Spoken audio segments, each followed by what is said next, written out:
My dear students, chapter number 3 welded joints के बारे में हम पढ़ रहे थे।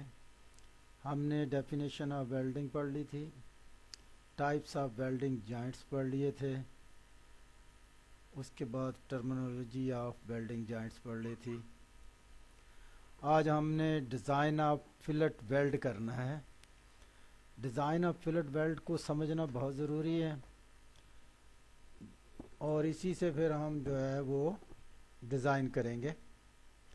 डिज़ाइन ऑफ वेल्ड में हमें दो बातों को कैलकुलेशन के दौरान मद्देनज़र रखना होता है। नेचर ऑफ लोड, वेल्ड के ऊपर लोड किस किस्म का है। वेल्ड पर अमल करने वाली बैरूनी कुव्वत यानी बोझ जो हैं वो दो तरह के होते हैं। Number 1 static load, number 2 dynamic of fatigue load. जैसा कि आपने फर्स्ट चैप्टर में पढ़ा था, स्टैटिक लोड होता है साकन लोड और डायनामिक लोड और फटीक लोड मीन गैर मुतहर्रिक लोड जो अपनी जगह सिमत चेंज करता रहे, मैग्नीट्यूड एंड डायरेक्शन को चेंज करता रहे।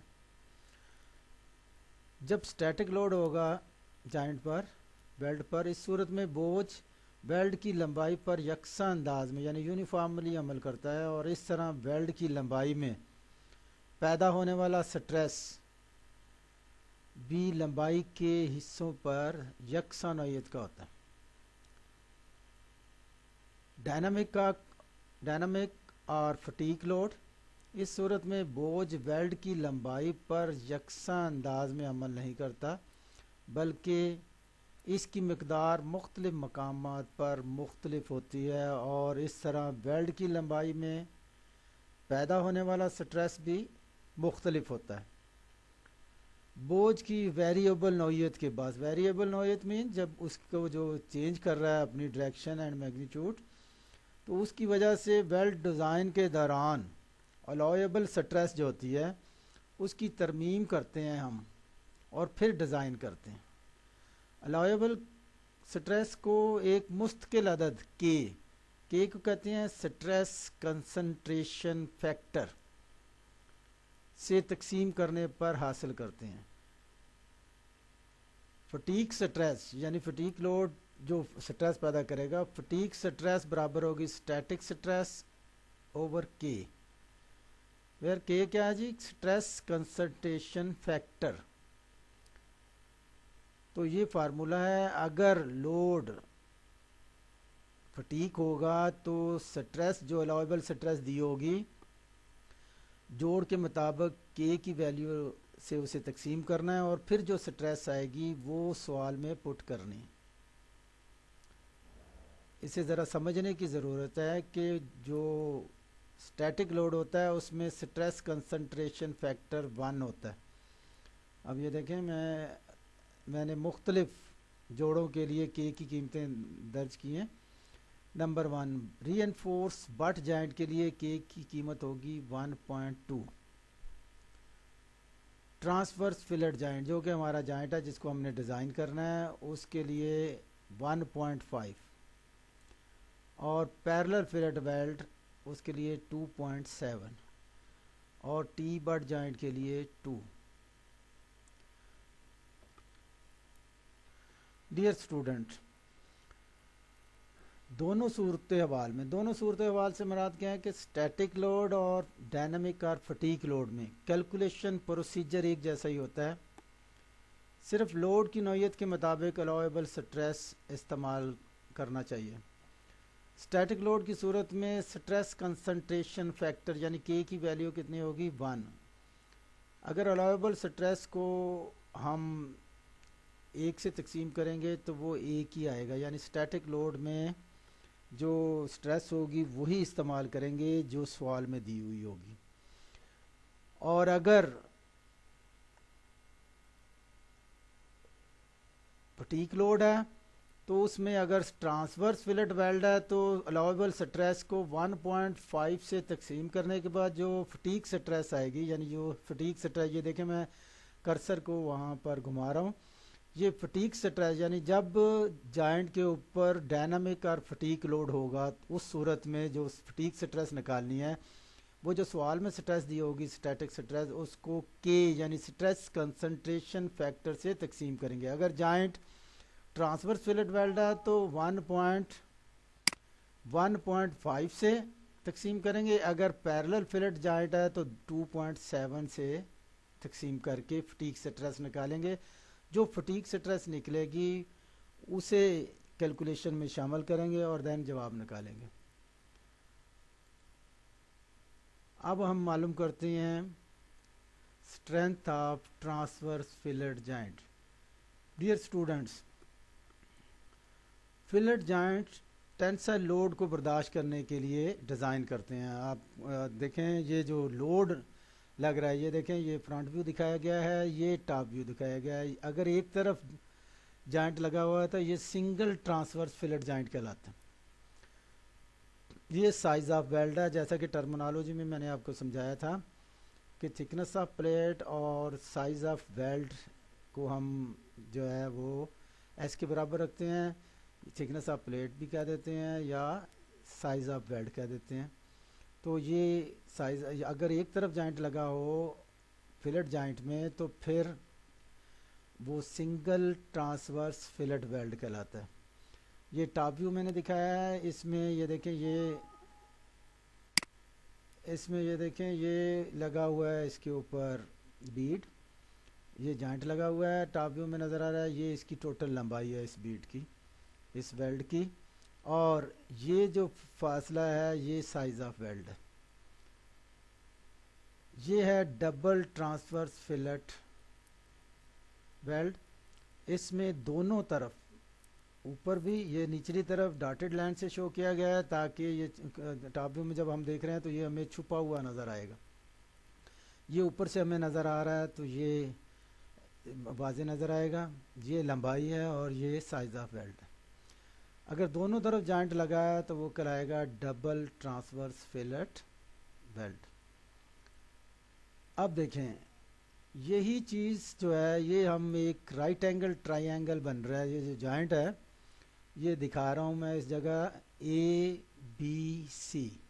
ये एक राइट एंगल ट्राइंगल है जिसके AC यानी वतर पर, हाइपोटेन्यूज पर एक अमूद गिराया है B से सेंटर तक। तो हाइपोटेन्यूज पे यानी AC पर अमूद गिराया जो AC को D पर कता कर रहा है।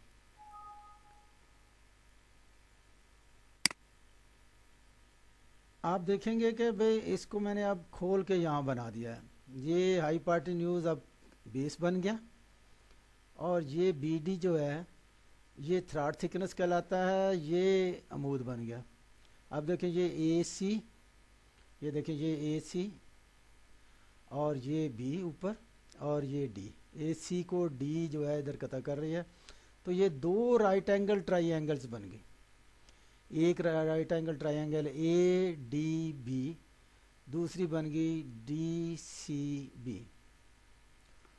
अब इसको मैंने एक तरफ निकाल लिया, DBC ये अमूद है, ये थ्रॉट कहलाता है, ये DC बेस कहलाता है और BC जो होगा वो हाइपोटेन्यूज। हमने आम टेक्निकल, हम जो है अपने याद करने के लिए टिग्नोमेट्री को, ऊ साइन बराबर होता है ऊ के, कॉस बराबर होता है कू के, टेन बराबर होता है अक के। ऊ मीन साइन जो है साइन 45 किसके बराबर होगा, अमूद बटा 72। अमूद BD हमारा यहाँ क्या है, थ्रॉट थिकनेस है, और BC क्या है जी, ये BC हमारा S है यानी साइज ऑफ बेल्ट। ये देखें ये BC है, साइज ऑफ बेल्ट यहाँ हमने शो किया है। ये देखें BC जो है साइज ऑफ बेल्ट है S। और आप देखें कि साइज ऑफ बेल्ट या थिकनेस ऑफ प्लेट, तो साइन 45 किसके बराबर हो गया, साइन 45 जो है अमूद बटा 72। अमूद क्या है BD और बतर क्या है BC। तो साइन 45 किसके लिए, BD ओवर BC। अच्छा जी, अब sine 45 BD over S BC की जगह हमने S क्यों लिख दिया, BC जो है वो साइज ऑफ बेल्ट है, S है।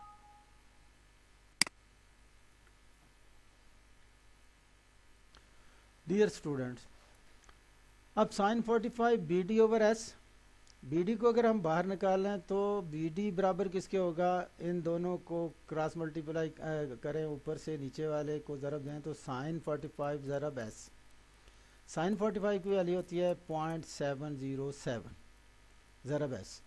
तो बी डी यानी बी डी क्या है, थ्रॉट थिकनेस, तो थ्रॉट एरिया किसके बराबर होगा। अब देखें ये मैंने शो किया गया, ये बीड लगा हुआ है, ये बी डी है, ये और ये इसकी लंबाई है। तो एरिया बराबर होता है, अब देखें ये मैंने इधर अलहदा निकाल के एक रेक्टेंगल बन गई है, ये रेक्टेंगल यानी लंबाई ज़रब चौड़ाई या थिकनेस बी डी ज़रब एल, तो एरिया किसके बराबर गया, बी डी ज़रब एल। बी डी की क्या वैल्यू है 0.707 ज़रब एस, ये हमने बी डी की वैल्यू निकाली हुई है। तो ए बराबर एरिया बराबर होगा, बी डी की जगह लिख देंगे हम 0.707 ज़रब एस ज़रब एल, तो ये हमारा एरिया आ गया। अब आपको पता है कि लोड बराबर किसके होता है, एरिया ज़रब स्ट्रेस, स्ट्रेस ज़रब एरिया, एरिया हमारा किसके बराबर है 0.707 ज़रब एस ज़रब एल, तो ये इसकी वैल्यू लगा देंगे और ज़रब एस टी किसके बराबर है, टेंसाइल स्ट्रेस को हमने ये जो फार्मूला बना है ये strength of single transverse fillet joint.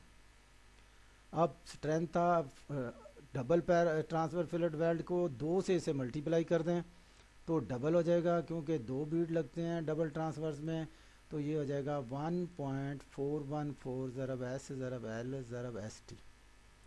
इसी तरह strength of parallel fillet weld के लिए, पैरेलल फिलेट वेल्ड को जो है फिलेट वेल्ड को शेयर लोड के लिए डिज़ाइन किया जाता है, तो इसमें शेयर स्ट्रेस इस्तेमाल होगी, सिर्फ हमारा जो है स्ट्रेस इसमें बदलेगी, बाकी formula single parallel fillet weld के लिए वही होगा जो हमारा सिंगल ट्रांसफ़र फिलेट वेल्ड के लिए था। इसमें सिंगल ट्रांसफ़र में इधर एस टी इस्तेमाल होती है, पैरेलल में होगी एस एस यानी शेयर स्ट्रेस। फार्मूले सेम होंगे, डबल में इसी तरह डबल कर दिया जाएगा। और ये देखें ये है डबल ट्रांसवर्स फिलेट वेल्ड, दोनों तरफ बीड लगा है, जब इस पर टेंसाइल लोड लगाएंगे तो ये शेयर हो रहा है, नीचे वाली प्लेट इस तरफ को खींची जा रही है, दूसरी तरफ को खींची जा रही है, ये वेल्ड की लंबाई है, ये S size of weld. Dear students, अगर कंपाउंड वेल्ड हो, कंपाउंड वेल्ड से मुराद होता है कि 2 पैरेलल जॉइंट लगे हों और इस तरफ ट्रांसवर्स जॉइंट लगा हुआ हो, तो ये सूरत हाल बनती है, ये कंपाउंड फिलेट जॉइंट, ये देखें 2 पैरेलल लगे हुए हैं और एक सिंगल ट्रांसवर्स लगा हुआ है। तो सिंगल ट्रांसवर्स वेल्ड की ये लंबाई L1 से डिनोट करते हैं और दूसरे की L2 से डिनोट करते हैं, ठीक है जी। इस सूरत में टेंसाइल स्ट्रेस और शेयर स्ट्रेस दोनों अमल में आते हैं, इसलिए जोड़ की लोड बर्दाश्त करने की सलाहियत इन दोनों स्ट्रेसेस पर मुनहसर होती है। यानी टोटल लोड किसके बराबर होगा, load of single transfer weld plus load of double parallel weld, तो यानी P बराबर होगा P1, P1 हमने डिनोट किया है सिंगल ट्रांसफर वेल्ड के लिए और प्लस P2 किसके लिए डिनोट किया है, डबल ट्रांसफर फिलेट वेल्ड के लिए। ये यहाँ मैंने दोनों को मेंशन कर दिया है। और जब टोटल लोड मालूम करना है तो सिंगल ट्रांसफर फिलेट वेल्ड का फार्मूला इधर लिख देंगे और जमा दूसरा लिख देंगे डबल ट्रांसफर फिलेट वेल्ड का फार्मूला। तो डियर स्टूडेंट्स, ये तो फार्मूले थे, इन फार्मूलों के मुताबिक आप तमाम क्वेश्चन जो आपकी एक्सरसाइज में दिए हुए हैं उन्हें सॉल्व करें और किसी भी प्रॉब्लम की सूरत में आप रब्ता करें, व्हाट्सएप पे रब्ता करें, कॉलेज आके रब्ता करें। अगर आपको कोई चीज़ समझ नहीं आ रही तो वो मुझसे पूछें, पूछना आपका हक है। अपना ख्याल रखिएगा, दुआओं में याद रखिएगा। अल्लाह हाफिज़।